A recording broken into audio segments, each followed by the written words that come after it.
Hi, and welcome to Crash Course Catholicism, a podcast about Catholic teaching and why it makes sense. I'm your host, Caitlin West.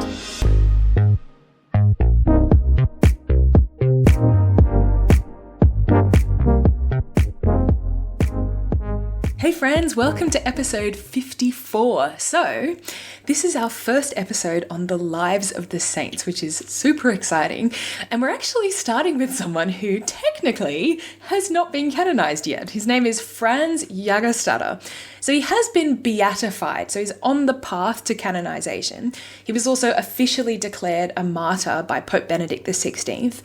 But I thought he'd be a great place to start because Franz Jagerstatter is such a fantastic example of someone who was able to stick to his convictions in the face of incredible social pressure, which I think is something that many of us are facing these days. So I thought this could be a helpful story for us to hear. So Franz Jagerstatter was a man who lived in Austria during the Second World War, and he was a conscientious objector. He refused to fight for the Nazis. And for that reason, he was arrested and put into prison and was eventually executed. And he's got this pretty amazing story. So in this episode, we're going to go through Franz Jagerstatter's biography, talk a bit about his life, and then talk about what we can learn from his example. Also, guys, FYI, with this new season, I'm basically just throwing stuff at the wall and seeing what sticks. So if there's an episode or a theme or a topic that you find especially useful, or conversely, if you hear something and you're like, no, that was less helpful, let me know. Reach out, send me an email. You can contact me on Instagram or Patreon if you're a patron. Let me know what works and what doesn't, and that will help me to kind of make this better for you. Okay, let's talk about Franz Jagerstatter. Franz was born in the year 1907 in a tiny little village in Austria called St. Radegund. He was actually born out of wedlock, so his parents never got married. His dad eventually died in World War I, and his mum married this other guy who became Franz's stepfather, and the two of them never had any kids, so Franz was an only child. He had a fairly basic education. So he went to the local village school, which was like one big room with like 50 kids of all different ages, all learning together. So a pretty basic village education. Apparently he was like smart, he was above average intelligence, but he wasn't some kind of like child genius or something. However, and this is really important, we'll come back to it later, he was an avid reader. He loved reading books. He was a really curious mind and always tried to sort of understand things and critically analyze them. Now, as a child, no one would have looked at Franz Jagerstatter and been like, oh man, this guy's going to be a saint one day. Franz was a pretty normal kid. He went to church like everyone else on Sundays. He lived in this little village where everyone was a Catholic, so you all went to Mass.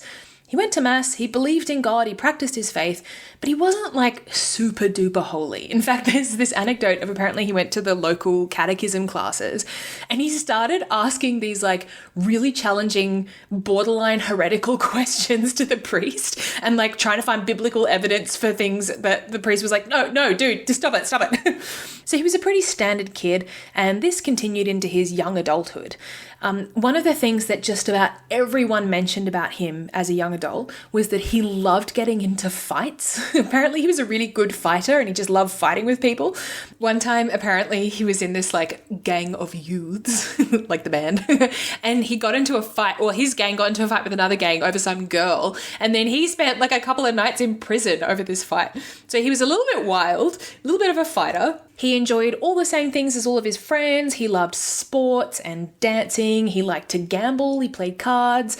He was also a bit of a flirt, a bit of a ladies' man.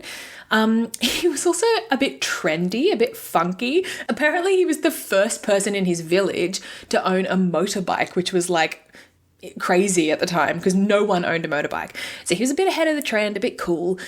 At some point in his early 20s, he actually had a child out of wedlock, like his dad. So he got into a relationship with this woman, they had a baby, they never got married, but he financially supported the child throughout his life and was apparently really close to her. So Franz is by no means a perfect guy, but he was also a fairly standard young man for his village. This is one of the things that many people emphasized when they talked about him later, is that they were like, he was not unusual. The way that he behaved, it wasn't like super scandalous. It was pretty standard for a guy of his age at that time in that place. at this point as well, Franz is still practicing his faith. Like, he's trying to be Catholic. He's obviously falling in some areas, but he's not gone completely off the rails. Now, around this time, around the age of about 23, he left his village and went and worked in a mining town for a few years. And it's not clear why he left. It could have been because of this situation with this girl, or it could have been something else, but he moved away for a few years. And for the first time, he found himself surrounded by other young people who didn't believe in God, who didn't practice a particular faith. And it was the first time he'd really been exposed to that, and he was quite influenced by it. He was like, oh, okay, maybe I don't have to go to Mass every Sunday. And that's what happened. He stopped practicing his faith. However, a few years later, he returned home and he returned to his faith. And it's not exactly clear what brought him back. One biographer kind of made the suggestion that he was probably just a bit dissatisfied with his life, which makes sense, right? Like, he's gone off, tried something else, and he's come back and been like, no, I'm not happy. And this theory is supported by his own writings. Just before he died, Franz wrote, I can say from my own experience how painful life often is when one lives as a halfway Christian. It is more like vegetating than living. So Franz had that experience of kind of wandering away from his faith, feeling dissatisfied by it, and then coming back. And this is where we see a bit of a conversion in his life, and we see him begin to really take his faith more seriously. Now, can we just pause at this point and consider what a typical trajectory this is? I feel like this is so many young Catholics. Like, you know, you get brought up a Catholic and you go to church and you're like, yeah, I'm into it, kind of, it's fine. And then you move away from home and suddenly you're like, ooh, atheists. And then you kind of go off and do something else. And then after a few years, you're like, no, I'm deeply unhappy. And then you come back to your faith and you start practicing again. And then you sort of really start to take it seriously in your 20s. I'm like, this is so normal. And I love that because so often we hear stories of the saints where either they were like super holy as a kid, like preternaturally holy. You look at them, you're like, wow, I was not like that. Or they were the other end of the spectrum. They were completely debauched and had some insane 180 conversion. And I remember hearing stories like that as a kid. And I mean, they're great and they can be really inspiring. But I remember there was a part of me that thought like, well, I'm kind of neither of those things. I was just a pretty lukewarm child, like and young person. I wasn't like holy or really, really bad.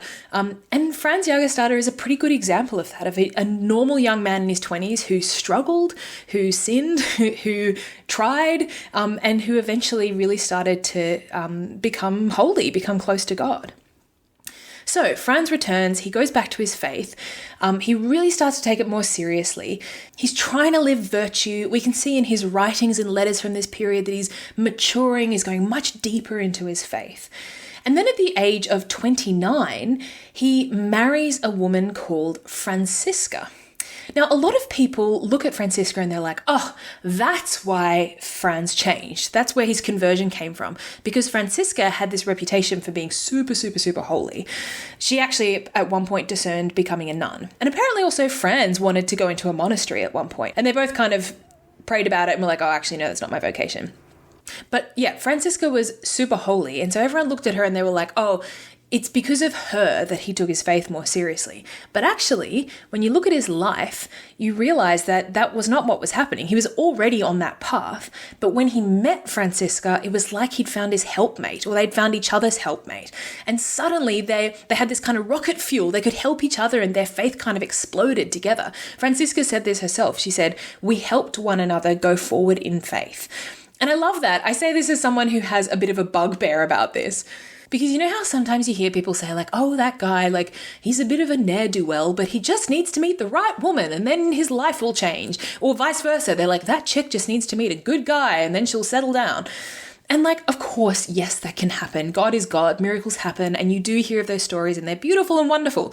But I don't know, I remember falling into that in my early 20s and being like, I'm just going to date raging atheists and I'll be such a great example that their lives will change.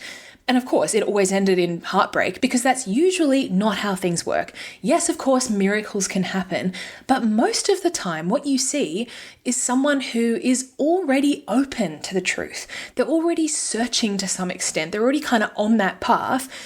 And then these two people meet each other and they're like, I found my person. You're going to support me. We're going to support each other. And then, yes, you do see that big change in their lives, but it doesn't just come out of nowhere. So that's what happened with Franz. He met Franziska and everything exploded. So they got married and Franz suggested, he's like, hey, instead of going on a honeymoon, why don't we go on a pilgrimage? And Franziska was like, hell yeah, sounds fun. So they went to Rome for their not honeymoon. And they received a papal blessing, lucky, during a general audience, met the Pope, came back totally on fire with their faith, settled down, had 3 kids, ran their farm, and lived their best life. So these two people loved each other so much. They really loved each other, and it's beautiful. When you look at their letters when Franz was in prison that they wrote to each other, it's so beautiful. There's just so much warmth and affection and understanding between the two of them. Apparently, at one point, Franz said to Franziska, I could never have imagined that being married could be so wonderful. So beautiful. So they're working on this farm. They're helping each other in their faith. So they go to daily mass together. They're praying the rosary together. And Franz is really showing external signs of having changed his life. He starts fasting. He stops doing some of the things he used to do. He doesn't gamble anymore, although he continues to play cards for fun. He doesn't go to the pub so often, although he apparently used to brew his own cider at home, which is awesome. So he's still a normal guy, but people can tell that something has changed in his life. And interestingly, despite the fact that everyone in his village was Catholic, a lot of people freaked out about it. And we have to remember that this is prior to Vatican II, at a point in time when a lot of people didn't really understand the universal call to sanctity. They thought that holiness was something reserved for priests and religious. Or women, they would look at Franziska and they'd be like, well, that's fine. She can go off and be holy. But Franz, he's the father of a family. He needs to focus on his work. He needs to stop with all this going to mass every day. But Franz was this great example of someone who did both. He didn't neglect his work. He apparently was a really good farmer. He kept doing his work really well, but he also kept trying to be a saint. Apparently, he would often pause while he was in the fields and pray for a moment and then continue to work. So Franz was continuing to live his normal life, but really trying to grow closer to God. Now, around this time, the Nazi Party was becoming more and more powerful, and a lot of people got swept up in it. And it's interesting because we look back and we think, well, the Nazis were so obviously wrong and it was obviously horrific. Surely everyone would have been against it. But no, a lot of people really bought into Hitler's rhetoric. Many people didn't. But the people who didn't agree were often too scared to speak up, with good reason. Apparently there was a priest in Franz's village who delivered an anti-Nazi sermon, and he was kicked out of the town and wasn't allowed to practice as a priest anymore. So it was fair enough that people were terrified of the consequences if they spoke up. But Franz, again, we return to the fact that he was a really avid reader, right? He took this situation really seriously. He read up on the Nazis. He thought about it a lot, and he was like, this is not right. Something is really wrong here. And he started becoming quite vocal in his beliefs. Now, this is really important to point out. Franz was not some kind of crusader. Okay, he didn't go around ramming his ideas down people's throats. He didn't go around picking fights. In fact, apparently one of the reasons why he stopped going to the local pub so often was because he wanted to avoid getting into these kind of useless political arguments with people. He didn't want to have these knockdown, drag-out fights, but he was open. If people asked him what he thought, he'd be like, yeah, I don't think that the Nazis are right. I don't think that this is okay. When Franz was called up to do mandatory military training, he went, right? He participated. And this is an example of someone picking their battles. He looked at that and he was like, okay, I can go and do military training without kind of betraying my values. I'm not going and killing people. I'm not actually actively supporting the Nazi Party, but I can do this one thing. So he went and did military training. However, while he was training, he was also thinking and praying and reading a lot. And he came to the conclusion that if he were called up to fight for the Nazis, he wouldn't be able to do it. And again, we look at this and we're like, well, duh. Of course not. Of course you can't fight for Hitler. But most people didn't feel like this. In fact, when Franz came home and he started saying this, that he wasn't going to fight for the Nazis, there was a huge backlash. Not a single person, no one except for his wife, no one supported him in this decision. Not even his parish priest, not even the local bishop. And this isn't because people were like pro-Nazi and they were like, you should go and support Hitler, but because they were terrified, right? They were like, you are going to be killed if you don't do this. And people actually made some pretty convincing arguments. One of the things that they said to him was, listen, mate, you are the father of a family. You have an obligation to provide for your family. If you take this stand, you could well be killed, and then your family will be left destitute. You're making this decision not just for yourself, but also for the people around you. There are significant repercussions for them, which is a pretty good argument, right? And Franz's response to that was, first of all, he was like, if I go and fight in the army, I could still die. Like, that doesn't fix anything. And secondly, he was like, yes, I have an obligation to my family, but first and foremost, I have an obligation to my God and to my conscience. I can't do what I know is wrong. The second argument that people made is they said, look, it's not your fault if this war isn't just. Okay, you're not the one calling the shots. You're not the one making the decisions. You are being forced to fight. Okay, you don't have a free decision to make here. So if you go and fight in the army, no one's going to hold you responsible. You're not culpable for that choice. And again, that's a pretty good argument. Like we've said this before in the podcast, that in order to be culpable for a sin, you have to have both full knowledge and full consent. And in this situation, if Franz had said, yes, I'm going to go and fight for the Nazis, he wouldn't have really freely been making that decision because he was making it under coercion, right? He could have been killed if he said no. So really great points. And I bring this up just to point out the kind of complexity of this situation. There's a film about Franz Jagerstatter's life called A Hidden Life, one of my favorite movies of all time. It's really slow and really long, but it is one of the greatest movies. I love it so much. Anyway, one of the things that you see in this film is that it was not a clear-cut, easy decision to make. There were significant repercussions for his family. Like, after Franz died, his wife couldn't get a war widow pension. The family was socially ostracized. No one would help them. They were struggling. They were poor. And Franz knew that this kind of stuff would be coming for them if he made this decision. So it involved a lot of pain and a lot of suffering. It was not an easy decision to make. And if Franz had made the decision to go ahead and fight in the army, I don't think anyone would have blamed him at the time or even now. We would have looked at him and been like, yeah, you were coerced. You really didn't have a choice. However, the thing that Franz really understood was the necessity of obeying his conscience. So in the Catechism, point 1790, it says, a human being must always obey the certain judgment of his conscience. If he were deliberately to act against it, he would condemn himself. And that could have been taken word for word from Franz Jagerstatter's writings. He was like, I know that this is wrong and I cannot disobey my conscience. At one point he said to his wife, I want to save my life, but not through lies. He just couldn't do it. So of course, eventually the inevitable happened. Franz was called up to fight in the army and he had to say no. And he knew full well that this would lead to imprisonment and probably execution, but he didn't feel like he had any other choice. And apparently, it's so sad, apparently on the day when he had to leave and kind of formally go and say, I'm not going to fight, his wife took him to the station and the two of them were like clinging to each other and refusing to let go. And it wasn't until the train literally started moving and they were forced to let go of each other that they let go, because they knew that this might be the last time that they ever see each other. It was an incredibly painful decision to make. So Franz went and, reported to whoever and was like, I'm not going to fight in the army, and was, of course, immediately arrested and put into prison. Now, at this point, things are pretty miserable for Franz. He's been thrown into this prison that was described by one person as being a foretaste of purgatory or hell, because the conditions were so bad, the prisoners were treated terribly, they're given barely anything to eat, he's away from his family, he's facing almost certain death. So it's a pretty awful situation, and you would understand if he, were quite upset at the situation he's found himself in. Amazingly, though, Franz stays completely calm and confident, and this is where we see the kind of fruits of his closeness with God.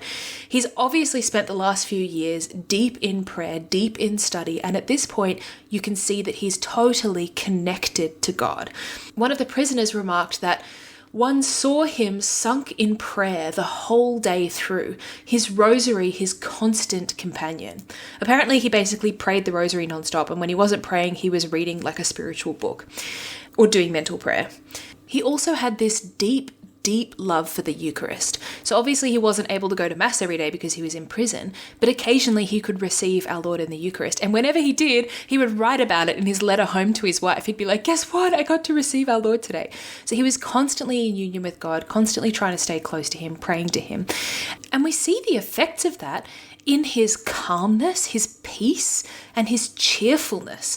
One of the prisoners said, Franz was always able to find a word of comfort and always managed to give us his last piece of bread from the meagre morning and evening meals, while he satisfied himself with a little black coffee. So despite the fact that Franz is facing all of these difficulties, not only is he staying calm himself, but he's also comforting the other prisoners.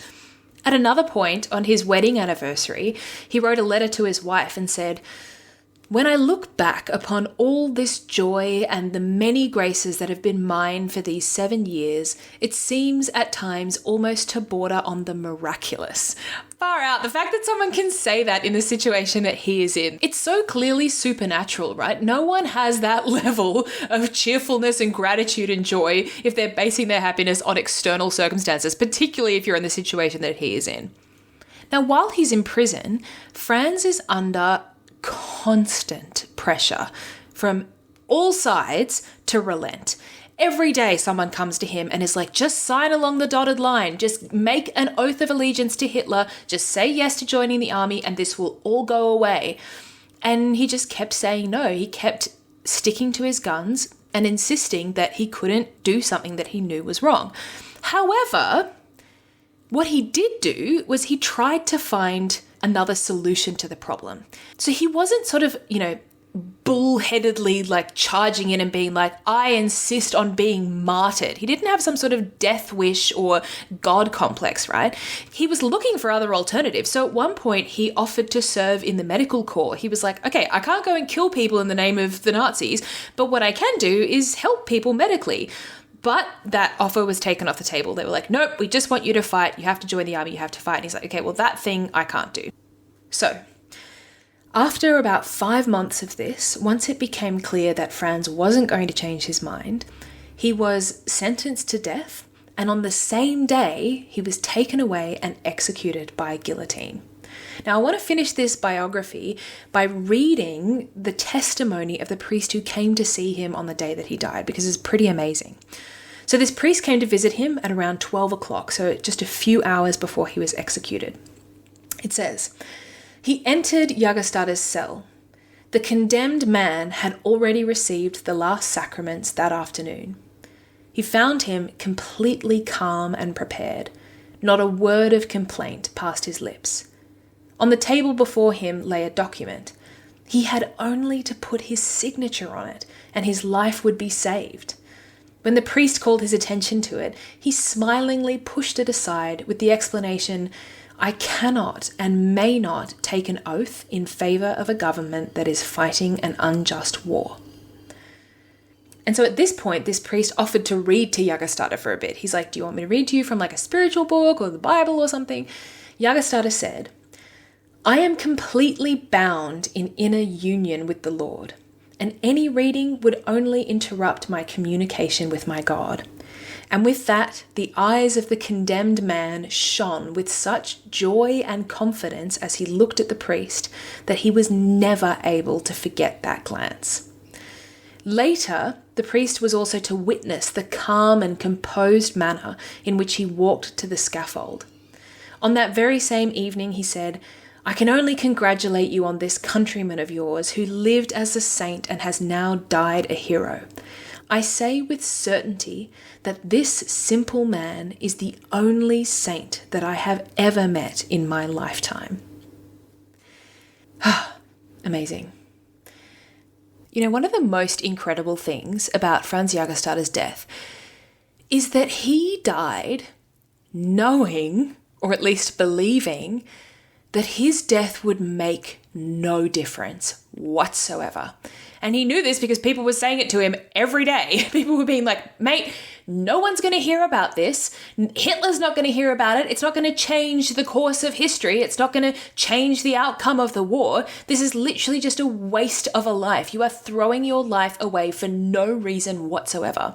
So he was martyred without, it's not like he was thinking, oh, this is going to be an example to others, or this is going to change the world, or people will learn about me. He didn't think that. He was like, I'm just going to die. No one will ever hear of me again. And in fact, that almost happened. So for many, many years after his death, no one knew who Franz Jagerstatter was. And it wasn't until the late 20th century that someone wrote a biography of him, like found out about him and interviewed a bunch of people and wrote a biography, which is in the show notes if you want to read it.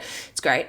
And suddenly everyone had heard of Franz Jagerstatter, and people were reading it who had been conscripted and were conscientious objectors, and they drew courage from his story.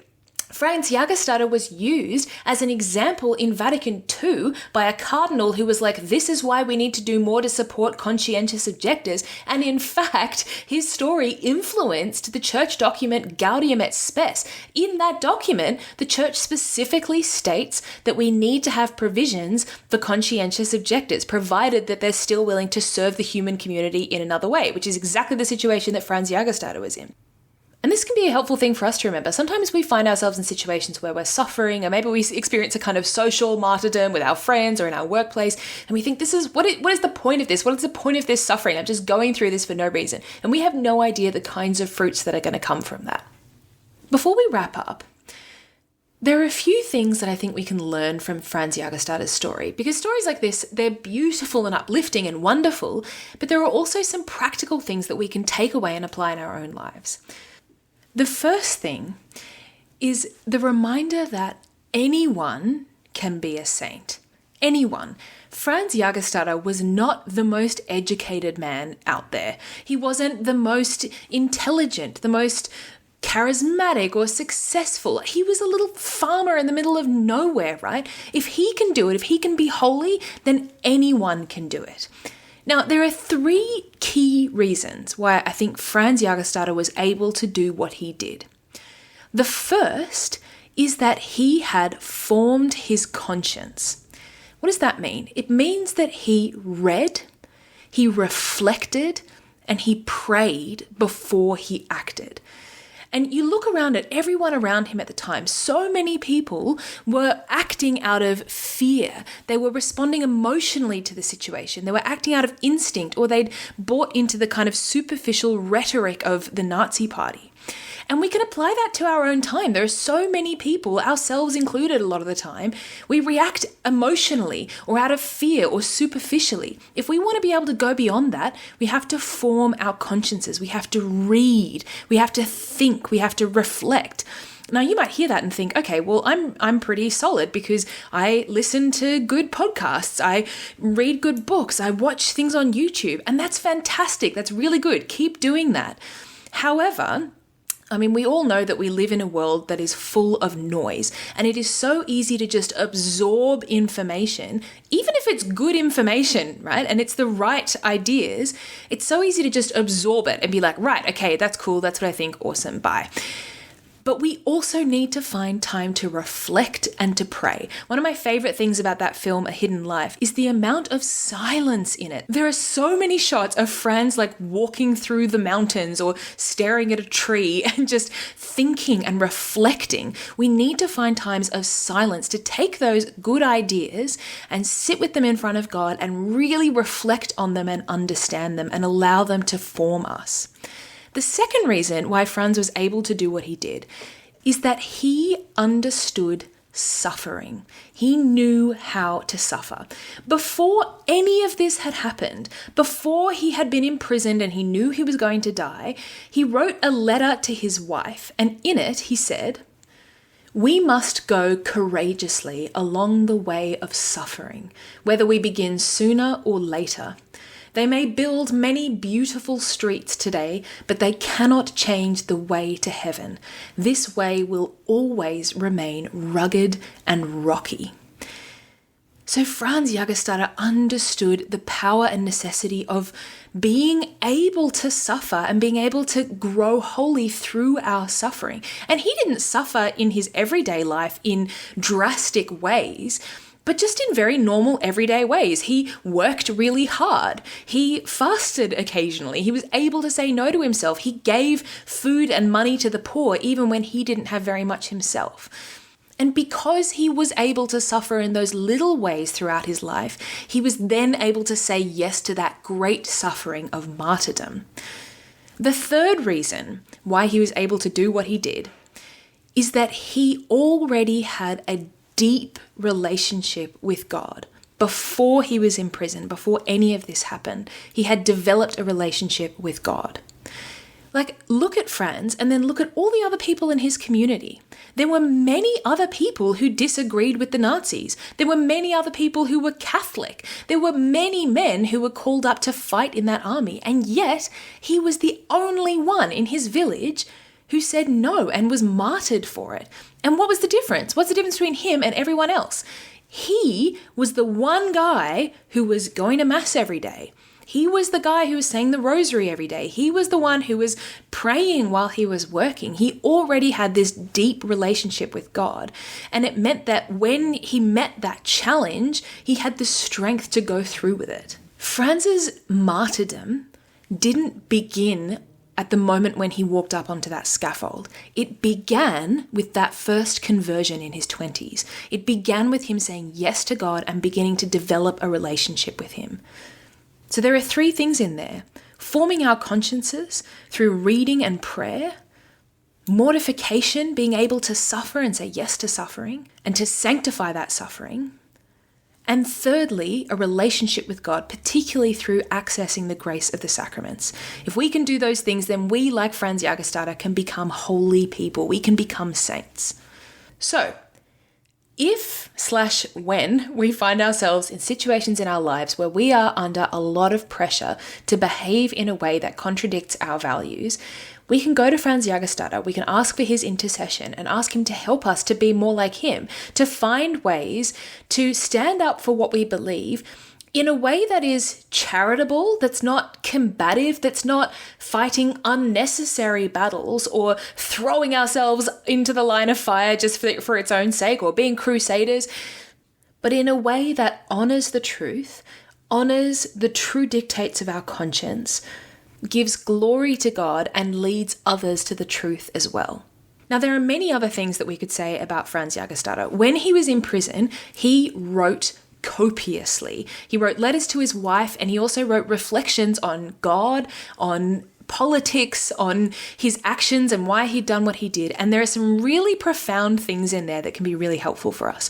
We don't have time to go through them all here, but what I've done is I have compiled a document of some kind of key quotes from his writings.